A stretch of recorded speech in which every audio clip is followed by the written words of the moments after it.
여러분들이 다시 용기를 내서 말씀을 듣고 말씀 읽는 여러분 되시기를 바랍니다. 오늘 마태복음 예수님의 탄생 이야기 듣습니다.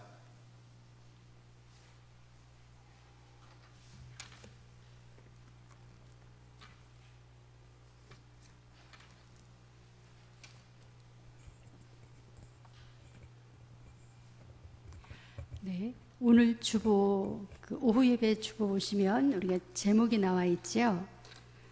네, 제목이 예수님 탄생. 네, 오늘부터 우리가 이제 4주에 걸쳐서 마태, 마가, 누가, 요한 공간복음을 저희가 읽게 됩니다.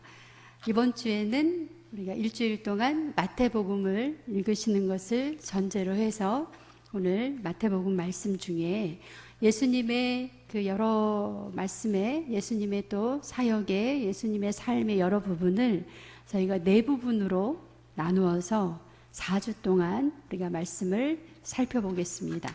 오늘은 예수님의 탄생 부분에 대해서 자세히 말씀을 보겠습니다. 마태복음을 중심으로 예수님의 탄생 부분을 보겠습니다. 다음 시간에는 예수님의 공생에 관련 부분을 보십니다. 우리가 이제 구약의 말씀을 다 끝나는 말라기 때 우리가 중요한 의식을 하나 치렀습니다. 성경을 딱 펴놓으시고 우리 말라기에서 신약의 마태복음으로 넘어가는 이 한 장이 몇 년이라 그랬죠? 400년입니다. 구약의 말라기 끝나고 나서 신약의 마태복음으로 오는데 400년이 걸렸습니다. 그렇게 신구약 사이에 중간기가 있다는 거 저희가 공부를 하셨고요. 그러면 우리가 마태복음의 로마 시대로 이제 넘어왔습니다. 로마 시대로 넘어오는데 구약의 말씀과 신약의 예수님을 어떻게 연결을 시킬 건가? 마태복음에 보면 그 방법이 나와 있습니다. 여러분 마태복음 1장 1절, 마태복음 1장 1절을 보시면 마태복음 1장 1절을 보시면 1장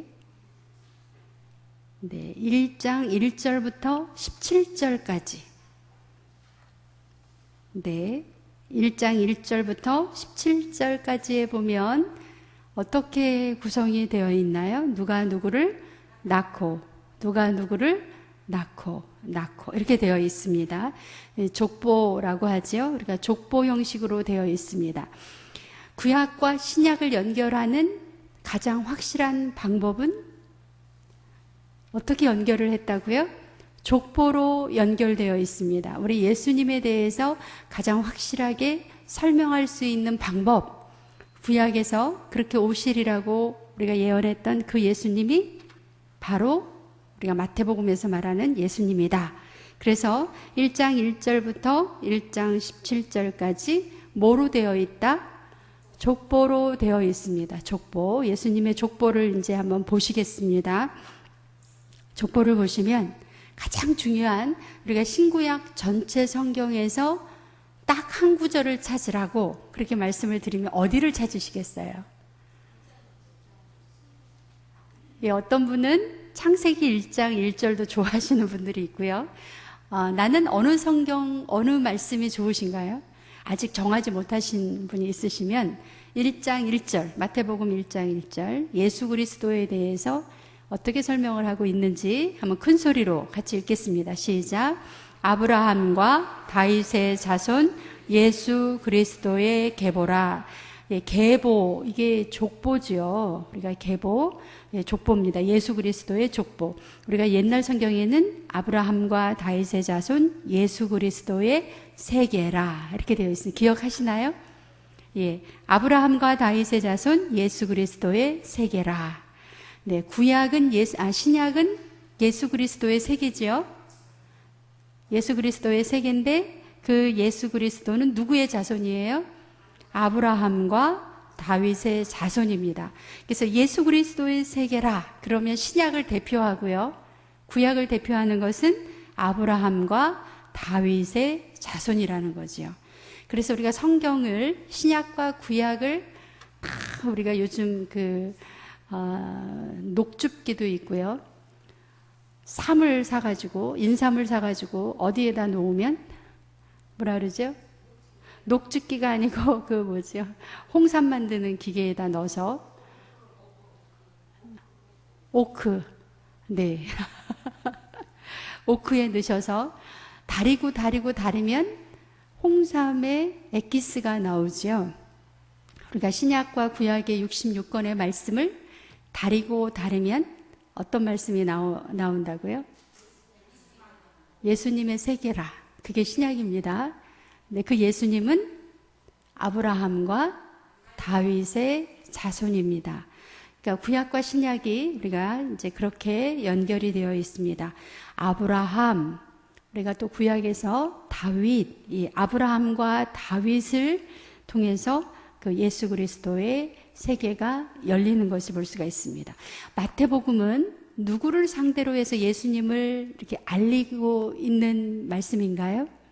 마태복음을 읽는 대상은 그 당시에 유대인들이었습니다. 유대인들. 그래서 특별히 구약에 대해서 설명을 더 열심히 하고 있습니다. 우리가 예수님의 족보에서 특별한, 우리 여러분이 많이 읽어보셨기 때문에 마태복음 1장 1절을 한 번도 안 읽었다. 손 들어보세요. 없으시죠? 예. 마태복음 1장 1절은 다 대부분 읽으셨을 겁니다. 근데 읽으시면서 누가 누구를 낳고 해서 특별한 거 발견하신 거 있으세요? 뭐를 발견하셨을까요? 네, 여기 보시면 잠깐 보겠습니다. 3절부터 우리 맛보기로 6절까지만 같이 읽어보겠습니다. 3절부터 6절까지 시작. 유다는 다말에게서 베레스와 세레를 낳고, 베레스는 헤스론을 낳고, 헤스론은 람을 낳고, 람은 아미나답을 낳고, 아미나답은 나손을 낳고, 나손은 살몬을 낳고, 살몬은 라합에게서 보아스를 낳고, 보아스는 룻에게서 오벳을 낳고, 오벳은 이새를 낳고, 이새는 다윗 왕을 낳으니라. 다윗은 우리아의 아내에게서 솔로몬을 낳고, 네, 거기까지만 먼저 보시겠습니다. 여기서 보시면 일단 여자들 이름부터 한번 찾아보겠습니다. 누가 나오죠? 예, 5절에 보시면 일단 아시는 분부터 5절에 라합이 나오고요. 룻이 나오고요. 또 누가 나오죠? 네. 6절에 보시면 우리아의 아내에게서 솔로몬을 낳고, 그런데 이상한 점이 드디어 포착이 됐습니다. 다른 사람들은 다 라합이라든지 룻이라든지 다 이름이 나오는데 6절에 우리아의 아내, 이름이 있나요, 없나요? 원래 이름은 뭐죠? 밧세바입니다. 밧세바예요. 그럼 여러분이 만약에 예수님의 족보책을 만들고 싶어요. 그러면 여기에다가 밧세바라고 쓰고 싶으세요? 우리아의 아내라고 쓰고 싶으세요? 밧세바라고 쓰면 한 여성에 대한 이름인데 우리아의 아내라고 하면 이게 별거 아닌 것 같아도 굉장한 차이가 있는 겁니다. 우리아의 아내라고 하면 남의 아내를 빼앗았다라는 것을 여기에 공개적으로 밝히고 있는 부분입니다. 여러분 생각해 보세요. 지금 마태의 사도가 유대인들에게 예수님을 설명하는 부분이에요. 근데 유대인들에게서 가장 존경하는 두 사람, 여기 나왔죠? 누구죠? 아브라함과 다윗입니다. 예, 지금도 유대인들은 다윗 하면은 정말 아주 굉장한 사람이죠.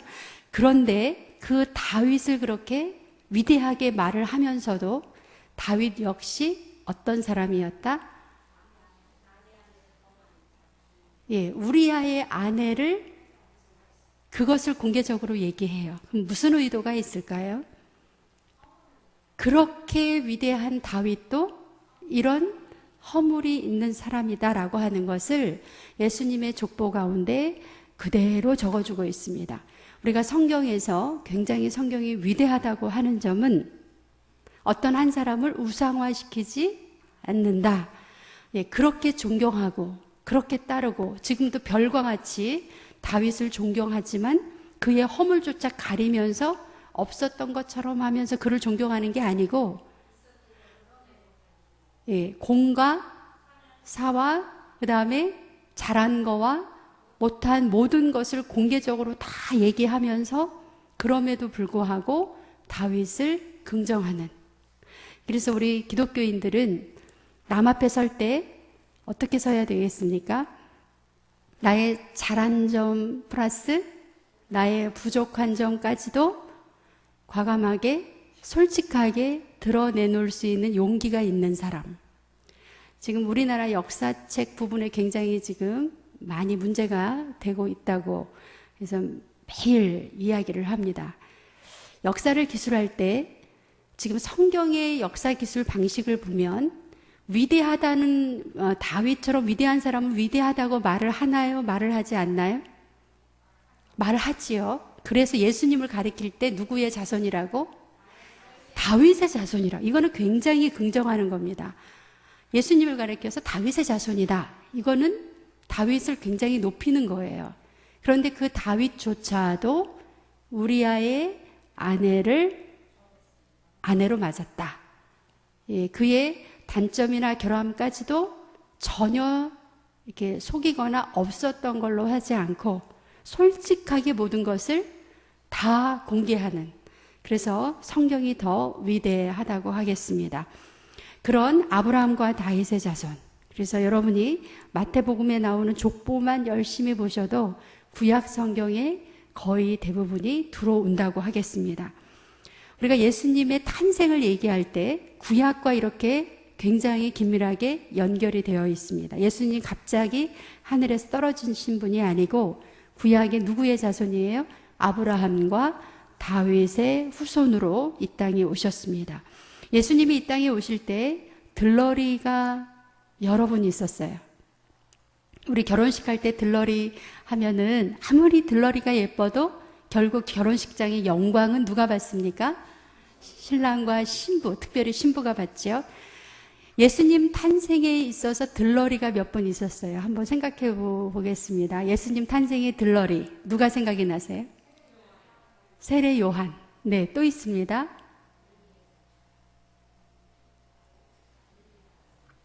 네, 크게 얘기하세요. 동방 박사도 있었고요. 또 목동들도 있었고요. 중요한 사람이 지금 안 나오고 있어요. 마리아와 요셉입니다.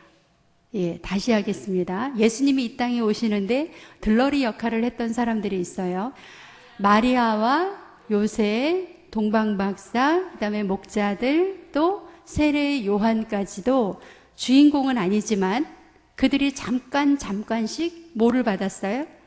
우리가 결혼식장에 이렇게 들러리가 앞에 막 가면 사람들이 들러리 쳐다보나요? 안 쳐다보나요? 쳐다보지요. 막 박수 치지요. 그런데 그 영광은 아주 잠깐, 누가 나타나면 싹 사라지나요? 신부가 나타나면 사라집니다. 성경에 보시면 예수님의 오심을 알리는 중요한 사람들이 그런 들러리와 같은 역할을 했습니다. 대표적인 사람이 마리아와 요셉입니다. 우리가 마리아와 요셉은 예수님을 가리키는 들러리였다라는 것이 헷갈리기 시작하면 어떻게 되죠? 예수님보다 더 높일 수 있는 그런 위험이 생깁니다. 마리아와 요셉, 여러분이 뭐가 생각이 나시나요? 이 시대에 만약에 예수님이 오셔서 나보고 마리아 역할을 하라고 하면 저는 자신 있게 할 수 있습니다 하시는 분. 이 시대에 예수님이 오시기 위해서 나보고 요셉 역할을 하라고 하면 나는 요셉처럼 할 수 있습니다 하시는 분. 손 들어보세요. 네. 마리아는 어떤 역할을 감당했죠? 들러리긴 하지만 굉장히 가혹한 역할을 감당했습니다. 예수님이 오시기 위해서 마리아는 뭐를 내놓고 목숨을 내놓고, 네, 어떻게 임신이 됐죠? 예, 성령으로 임신이 돼서 이제 그게 발각이 되면, 예, 그 사회에서는 돌에 맞아 죽을 수밖에 없는 상황입니다. 예수님이 오시기까지 얼마나 많은 사람의 노력과 수고가 있었는지요. 나는 이 시대에 예수님의 오시는 것을 내가 알리기 위해서 이렇게 돌에 맞아 죽을 그런 위험을 무릅쓰겠다 하시는 분들 계시나요? 다 그러시죠? 다 그러시죠? 마리아는 뭐라고 이야기를 했습니까? 뭐라고 표현했습니까? 내가 잉태하여 아들을 낳으리니 그림을 예수라 하라 그랬더니 막 펄쩍펄쩍 뛰면서 그럴 수 없습니다. 내가 그런 일을 감당할 수 없습니다. 그리고 박차고 나간 게 아니라 뭐라고 고백을 했습니까? 주의 여종이오니 말씀대로 내게 이루어지리이다. 다시 합니다. 주의 여종이오니 말씀대로 내게 이루어지리이다. 이런 순종이 없으면 예수님이 오시기가 참 어려웠습니다. 마리아의 순종이 있었고요. 이런 마리아를 요셉은 또 어떻게 받아주었지요? 정혼한 요셉이 마리아가 임신한 것을 알고 역시 조용히 파혼하려고 했지만 그렇게 하지 아니하고 천사의 음성을 듣고 아들을 낳으리니 이름을 예수라 하라. 이는 그가 자기 백성을 그들의 죄에서 구원할 자이심이라. 그래서 요셉은 분부대로, 사자의 분부대로 마리아를 데리고 와서 아들을 낳기까지 동침하지 않았습니다. 우리가 예수님을 생각할 때, 예수님의 탄생을 생각할 때 반드시 생각해야 되는 두 사람, 누구지요? 마리아와 요셉입니다. 우리의 믿음, 우리의 신앙은 이 시대에 예수님의 탄생을 준비하는 마리아와 요셉, 이 정도의 수준에 다들 그 정도 되시지요? 제가 여쭤보니까 다 저랑 눈을 안 맞추시려고. 네, 마리아와 요셉과 같은 이런 헌신이 있어서 예수님께서 이 땅에 태어나실 수가 있었습니다. 그 다음에 또 예수님이 탄생하실 때요. 예수님이 탄생하실 때 당시 로마가 지배하는 사회였습니다. 어마어마한 그러한 로마의 그 지배가 있었습니다. 예를 들면 예수님의 어머님이 막달에 어디까지 가서 호적 조사에 임하게 됐죠? 예, 베들레헴까지 갔습니다. 왜 갔을까요? 우리 같으면 만삭의 여자가 언제 아이가 나올지 모르는 여자가 굳이 호적을 하러 거기까지 갈 필요가 있었을까요? 자기 의지로 갔나요? 어쩔 수 없이 갔나요? 어쩔 수 없이 갔습니다. 이거를 거역하면 어떻게 됐을까요? 그러니까 거역할 수 없는 당시에 로마의 무서운 법이 있었습니다. 로마가 황제 제도가 들어서면서 한 사람이라도 더 세금을 내게 하기 위해서 태어난 곳에서 호성을 정리하게 했습니다. 이처럼 예수님의 탄생에 있어서는 무서운 그 로마 시대의 그런 억압과 그 식민지 사회의 현실이 그대로 나타나 있었습니다. 그럼에도 불구하고 베들레헴에 가서 아이를 낳습니다. 그 아이를 낳았을 때 누가 이제 와서 예수님의 탄생을 축하를 해주지요? 동방박사가 왔습니다. 동방박사가 찾아왔습니다. 달려왔습니다. 동방박사가 와서 당연히 어디로 갔을까요? 별을 보고 왔기 때문에 누가 태어난다고? 왕이 태어난다고 생각을 해서 동방박사가 어디부터 갔지요? 헤롯 왕에게 가서 장차 태어날 왕을 뵈러 왔습니다. 그렇게 얘기했더니 헤롯이 뭐라고 하면서 돌려보냈습니까? 네, 너무나 놀라서 헤롯은 자기 말고 또 다른 왕이 태어난다. 그러고 또 지금 찾아온 사람이 예사롭지 않은 사람들이에요. 별을 보고 찾아온 사람들이기 때문에 이 사람들이 그냥 장난으로 하는 것이 아니라는 걸 알고 가장 위협을 느낀 사람은 헤롯 대왕이었습니다. 헤롯 왕이었습니다. 그래서 잘 보내주는 것처럼 하면서도 그 사람들에게 잘 경배하고 와서 나에게 어디에서 태어났는지 알려달라고, 그 의도는 그 태어난 아이를 죽이려고 하는 그런 무서운 음모가 있었습니다. 그렇게 동방 박사들이 찾아오고 또 누가 경배를 했죠? 예, 목동들이 찾아와서 예수님을 경배했습니다. 뭐라고 경배를 했습니까? 가장 크고 기뻐하고 기뻐한 사람들. 네, 우리 찬송가 122장. 찬송가 122장. 언제 부르는 찬송일까요? 잠깐 볼까요? 찬송가 122장. 네, 찬송가 122장. 네, 우리 가사를 한번 읽어보겠습니다. 찬송가 122장.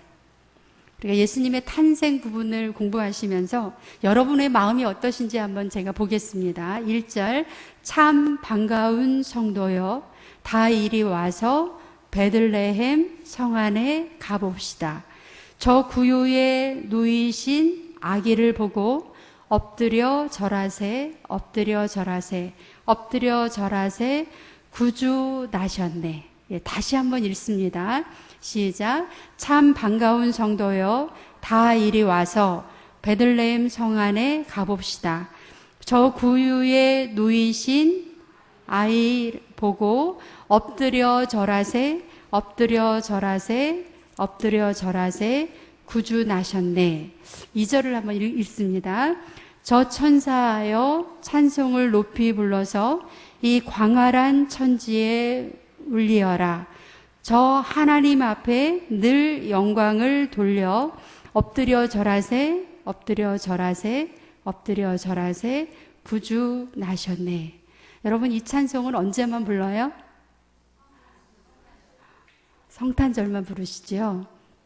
예수님이 탄생하신 거에 대해서 이렇게 감격을 가지고 우리가 참 반가운 성도여, 다 이리 와서 베들레헴 성 안에 가봅시다. 저 구유에 누이신 아기를 보며 엎드려 절하세, 엎드려 절하세, 엎드려 절하세. 우리 안에 이런 감격이 있는지요? 우리가 성탄절이 12월 25일입니다. 우리가 그 성탄절에 앞서서 예수님의 탄생을 생각할 때 정말 이 예수님의 그 구유에서 나신 예수님을 우리가 생각할 때 내 마음속에서 엎드려 절하는 이 찬양이 막 울려 퍼지시나요? 예수님의 탄생을 생각하면 이 감격이 있으신가요? 동방 박사는 너무 감격했고요. 또 누가 감격했어요? 목동들도 엄청 감격했습니다. 우리들의 마음은 어떠세요? 예수님의 탄생, 예수님이 이 땅에 오셨습니다. 나에게 기쁨이 되기 위해서, 나를 위해서 이 땅에 오셨어요. 예, 그거에 대한 감격을 우리가 회복해야 되는 줄로 믿습니다. 예수님이 탄생하셨어요. 네, 지금 얼굴을 제가 봅니다. 네. 한 분 한 분 얼굴을 봅니다. 우리가 신약을 시작해요. 신약의 말씀은 예수님이 탄생하셨다고 하는 이 복된 소식으로부터 시작을 합니다.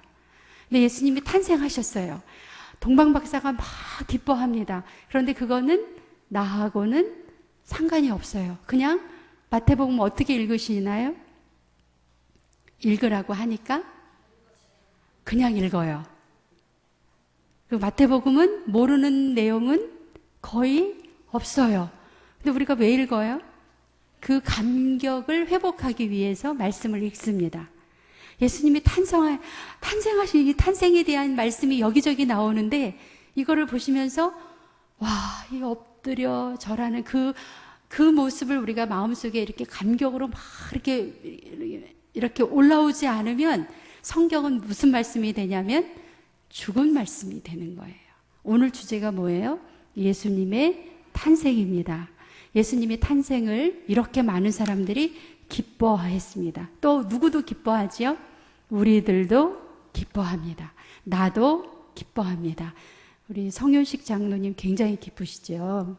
네, 근데 얼굴이 기쁜 표정이 아니라서 네, 우리가 말씀을 읽을 때요, 습관이 돼야 되는 게 뭐냐면 예수님의 탄생을 우리가 읽을 때는 나도 모르게 정말 감사하고 기쁘고, 예수님이 순환을 당하실 때는 예수님의 그 고통에 나도 같이 동참하고, 그래서 예수님의 삶이 내 몸속에 이렇게 같이 새겨져야 하는 것입니다. 예수님의 탄생은 나에게 기쁨을 주기 위한 탄생입니다. 또 한 분의 들러리가 있어요. 우리가 잘 아시는 세례 요한입니다. 세례 요한, 이제 퀴즈를 내겠습니다. 세례 요한은 얼만큼의 사역을 했나요? 사역 기간. 예수님의 공생애는 몇 년이에요? 3년입니다. 네, 전부 다 100점이에요. 세례 요한의 사역은 몇 개월? 제가 힌트 드립니다. 몇 년이 아니라 몇 개월이에요. 와, 우리 권사님들 역시 짱입니다. 6개월이에요. 6개월입니다. 이게 왜 중요하냐면 여러분, 오늘날의 대통령 선거를 하거나 국회의원 선거도 최소한 광명에서 국회의원이 되려면 얼마나 오랫동안 선거운동하지요? 언제서부터? 광명에서. 우리 지금 광명시장 양기대 시장님이 몇 번 떨어졌죠? 목사님 몇 번 떨어졌죠? 2번인가요?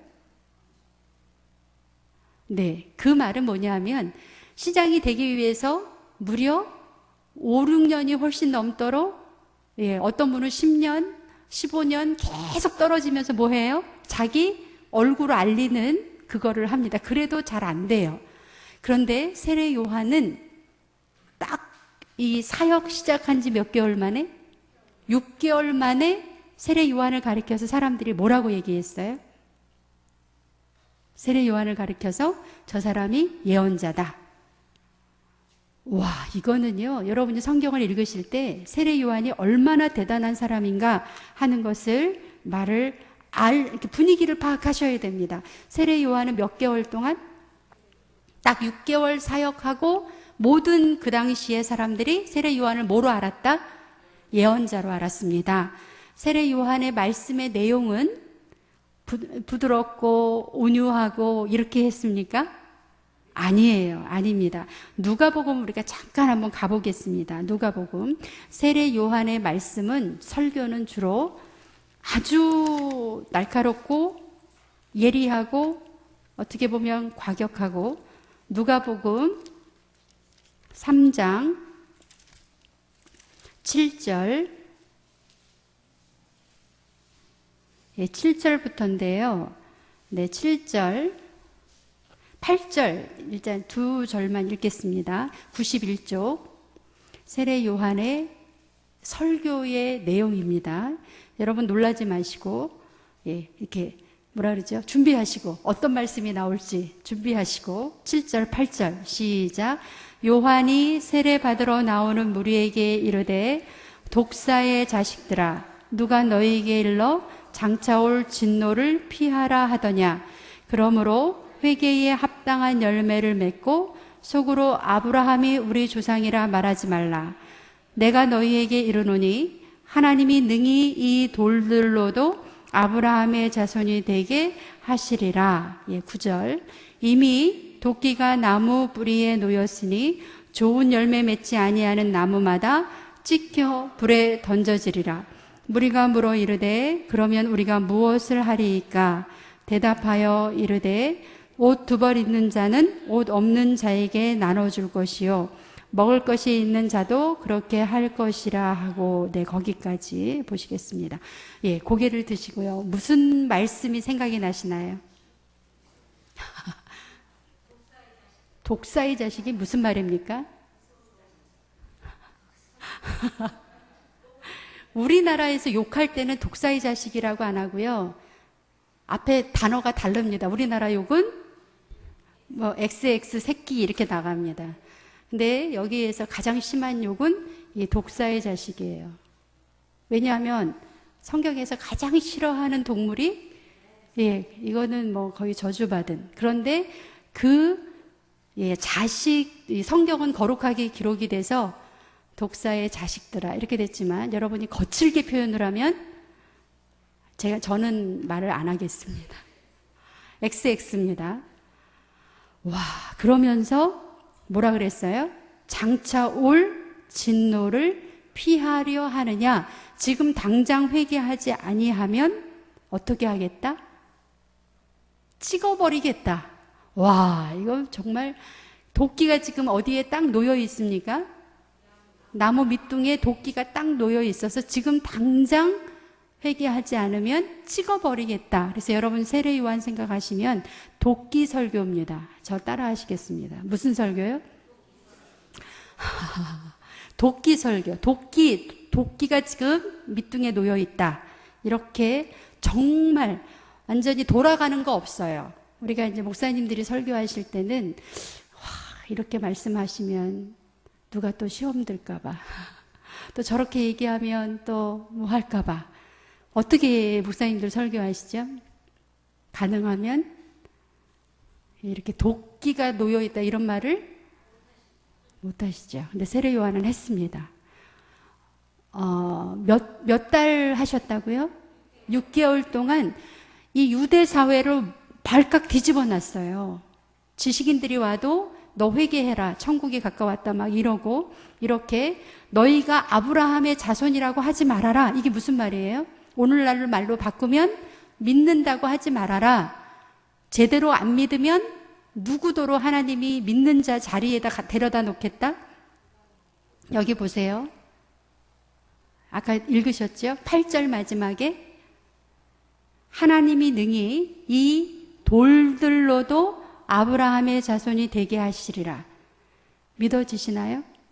하나님께서 마음만 먹으면 돌 갖다가 금방 뭐로 만들어서, 사람으로 만들어서 하나님이 원하는 사람의 모습으로 이 자리에 앉혀놓을 수 있다, 이 말입니다.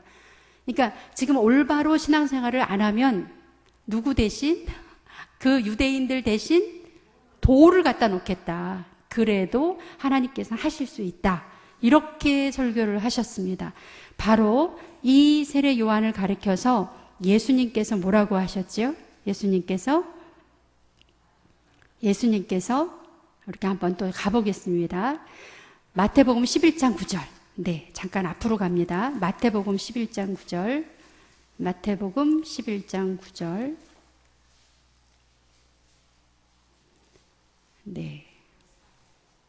네, 길기 때문에 11장 11절만 읽겠습니다. 11장 11절.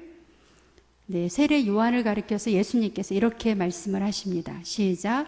내가 진실로 너희에게 말하노니 여자가 낳은 자 중에 세례 요한보다 더 큰 이가 일어남이 없도다. 그러나 천국에서는 극히 작은 자라도 그보다 크리라. 예수님께서 세례 요한을 가리켜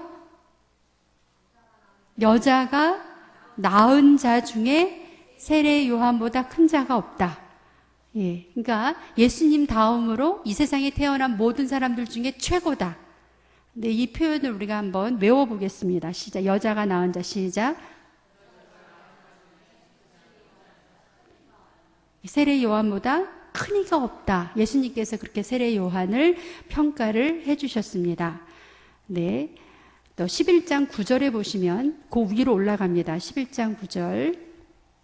시작. 그러면 너희가 어찌하여 나가느냐? 선지자를 보기 위함이었더냐? 옳다. 내가 너희에게 이르노니 선지자보다 더 나은 자니이다. 당시의 사람들은 세례 요한을 가리켜 선지자라고 생각하고 그 말씀을 들으러 갔습니다. 근데 예수님께서는 뭐라고 표현하시죠? 선지자보다 더 낫다. 예, 구약에 말하는 모든 선지자보다 더 나은 사람이 세례 요한이다. 이렇게 말을 합니다. 그러면 어떻게 예수님께서 세례 요한을 이렇게 표현을 하셨을까? 세례 요한의 마음가짐을 우리가 잠깐 보겠습니다. 요한복음으로 가겠습니다. 요한복음 3장. 세례 요한은 어떤 마음으로 그의 사역을 감당했을까? 3장 28절. 3장 28절에서 30절까지 읽겠습니다. 3장 28절 시작. 내가 말한 바 나는 그리스도가 아니요 그의 앞에 보내심을 받은 자라고 한 것을 증언할 자는 너희니라. 신부를 취하는 자는 신랑이나 서서 신랑의 음성을 듣는 친구가 크게 기뻐하나니 나는 이러한 기쁨으로 충만하였노라. 그는 흥하여야 하겠고 나는 쇠하여야 하리라. 왜 예수님께서 세례 요한을 가리켜서 사람이 낳은 자 중에 이보다 더 큰 자가 없다라고 말씀하셨을까? 그 중요한 힌트 중에 하나가 바로 이 말씀입니다. 그는 흥하여야 하겠고 나는 쇠하여야 하리라. 우리가 살아가면서, 우리가 신앙생활 하면서 이런 자세로 내가 누구를 높여본 적이 있으신가요? 그러니까 뭐 예수님까지 가기 전에 정말 내가 다 해놓고 그 자리, 그 영광의 자리를 다른 사람에게 양보하면서 그는 흥해야 하겠고 나는 쇠해야 하겠다라고 그 자리를 이렇게 물러나올 수 있는 그러한 우리의 마음의 여유와 신앙이 우리 안에 있는가? 왜 세례 요한을 하나님이, 예수님께서 이렇게 극찬하셨을까 하는 게 나와 있습니다. 자기를 가리켜서 뭐라 그랬어요? 예, 그리고 그 위에 29절에 보면 신부를 취하는 자는 신랑이나 서서 신랑의 음성을 듣는 친구가 크게 이뻐. 신랑의 음성을 듣는 친구는 누구예요? 들러리죠. 세례 요한은 자신의 역할을 들러리의 역할로 정확하게 인식을 하고 있었습니다. 나는 예수님의 오시는 길을 준비하는 들러리에 지나지 않는다. 그러니까 영광은 무조건 다 누구한테 돌려야 되죠? 예, 들러리가 착각을 해가지고 자기가 신부로 알면 그 결혼식은 파탄입니다. 결혼식장이 아수라장이 되죠. 이 세례 요한은 모든 사람이 다 6개월 만에 세례 요한을 어마어마하게 추종을 했습니다. 그런데 그 모든 영광을 다 누구한테? 예수님에게로 돌리는, 그래서 그는 흥하여야 하겠고 나는 쇠하여야 하겠다. 우리가 신앙생활을 하든지 또 사회에서 사회생활을 하든지 내가 하나님의 영광을 가로채는 사람. 오늘 목사님 설교 굉장히 감동적이었는데요. 내가 열심히 일을 하고 나서 그 영광을 내가 취하는 사람들이 가끔씩 있지요. 부설시내가에서 400명의 군인들은 끝까지 가서 이겼잖아요. 근데 그 영광은 누구 목이에요? 그 전쟁을 이긴 목은 하나님께 돌려야 되는데 그 마지막까지 싸운 400명은 누구한테 돌리고 싶었어요? 나에게. 그런 함정이 있습니다. 항상 내가 교회 일을 굉장히 열심히 했을 때 그걸로 인해서 누가 영광을 받죠? 하나님이 받으셔야 되는데 우리가 잠깐 착각을 하면 세례 요한이 자기가 신랑이라고 착각하는 그런 오류를 범할 수가 있습니다. 우리 모두가 하나님 앞에서, 예수님 앞에서 주님의 영광을 위한 들러리다. 네, 오늘 저희가 예수님의 탄생을 준비하는 들러리의 역할을 했던 6분의 5분인가요? 누구죠? 마리아와 요셉과 동방박사와 목자들과 세례 요한, 이분들은 모두 하나님의 오심을 위해서 순종하고 그들의 영광을 다 뒤로 들러리라고 고백하는 그런 멋진 그런 분들이었습니다. 우리가 오늘 이제 예수님의 탄생으로 시작하는 신약 성경에 들어가면서 예수님께서 나를 위해 탄생하셨고 그 탄생을 위해서 나도 같이 준비하는 우리도 역시 하나님의 영광을 위한 들러리다 라고 우리가 고백하는 저희 모두가 되시기를 주님의 이름으로 축원합니다. 우리 기도하고 마치겠습니다. 예, 목사님께서 이거 성경 노래 부르라 그러시네요. 악보가 있지요. 예, 통성경 노래 하나님의 마음 열방을 향한 꿈. 네, 통성경 노래 준비해 주시기 바랍니다. 우리가 지금 기쁨 위한 탄생 거기까지 갔거든요. 노래 가사가 나오면 기쁨 위한 탄생 거기가 신약입니다. 이제 거기까지 왔습니다. 그 다음에 다음 주에 배울 것은 한 영혼 사랑이라는 주제로 배우겠습니다. 네, 같이 찬양합니다.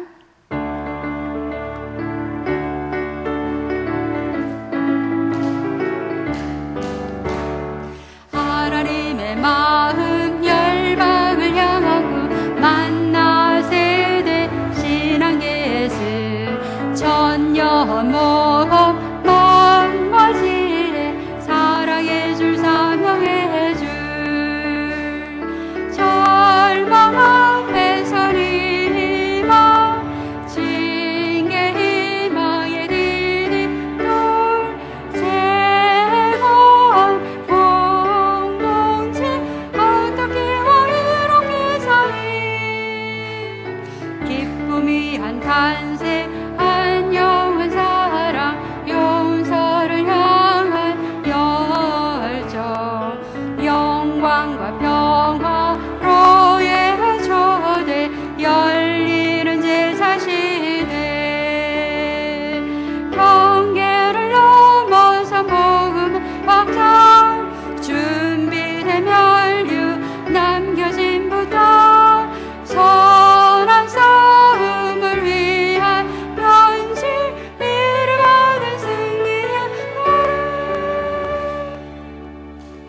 네, 잘하셨습니다. 기쁨 위한 탄생. 우리 같이 기도하고 마치겠습니다. 사랑과 능력의 주 하나님 감사합니다. 하나님 오늘도 주 안에서 하나님 예배드리며 찬양하며 주님께 영광 돌리게 하여 주신 것 감사를 드립니다. 우리 구름산 교회에 하나님의 말씀을 가슴에 새기고자 열심히 1년 동안 말씀을 읽고 묵상했습니다. 이제 드디어 신약의 말씀으로 들어갑니다. 우리를 위하여 태어나신 그 예수님을 생각하며 우리가 마음이 먹먹하고 너무나 기쁘고 감사한 그 감격을 우리 마음 안에 허락하여 주시옵소서.